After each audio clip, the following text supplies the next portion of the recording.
आज होती हरतालिका आणि त्यासाठी सकाळी सकाळी मस्त अंघोळ केली, केस धुवून घेतले आणि इकडे देवाची भांडी धुवायला घेतली, छान अशी स्वच्छ करून ठेवली। तेवढ्या वेळात इकडे बाप लेकीचं मस्त व्यायाम करणं चाललेलं होतं। मस्त आमच्याच घरात झाडांना फुलं लागलेली आहे, आजकाल बाहेर जायची गरज पडत नाही।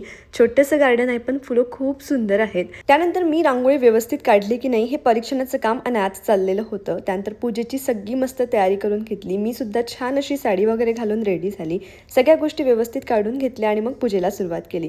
पटापट पूजा करून घेतली। पूजा कशी म्हणली आहे हे कमेंटमध्ये सांगायला विसरू नका। देवाजवळ छान असे दिवे लावले आणि आरती म्हणून घेतली, सोबतच हरतालिकेची कथाही म्हटली।